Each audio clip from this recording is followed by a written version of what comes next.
Dans l'actualité, des gendarmes mis en cause après la publication de vidéos lors d'une manifestation à Sainte-Soline en 2023. Ces images issues des caméras piétons des forces de l'ordre ont été dévoilées par Mediapart et Libération. Une enquête administrative vient d'être ouverte sur ces enregistrements. On peut notamment les entendre se féliciter de certaines blessures occasionnées ou encore encourager des tirs tendus de grenades, une pratique interdite. Esther Lefebvre et Marie-Hélène Estrodo. 2 heures d'affrontements extrêmes. Face au cocktail Molotov, aux jets de pierre et de mortier, à Sainte-Soline, les forces de l'ordre ont-elles abusé de leur force?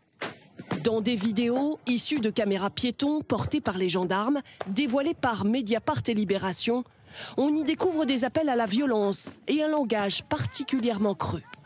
Le mec brise dans les couilles. T'as mis une jeune dans les couilles à un mec. Par contre, je compte plus les mecs qui ont des bras. Il faut tirer dans la gueule. Fais gaffe, il y a les caméras. On y entend des ordres de tir contraires aux procédures.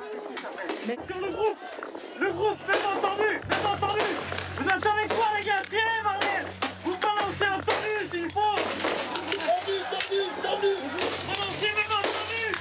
5000 grenades tirées ce jour-là. Mais combien d'entre elles en tir tendu, normalement interdit? Théoriquement, le tir doit être en cloche, lance-grenade levée à 45 degrés, pour éviter les blessures. Des gestes et des propos condamnés ce matin par le ministre de l'Intérieur. Évidemment que les propos qui sont tenus ne sont pas acceptables. Si, et ça semble de ce que j'en ai vu, j'ai regardé évidemment cette vidéo confirmée, il y a effectivement eu un usage de la force qui est pour partie disproportionné. Il y a une enquête qui l'établira et il y aura des sanctions évidemment.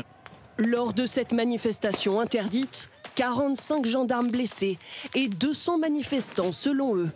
Une grenade de décerclement, j'étais à 1 mètre, j'ai pris un morceau. Une enquête judiciaire était depuis ouverte suite à plusieurs plaintes de victimes. Plusieurs d'entre elles réagissent ce matin dans un communiqué.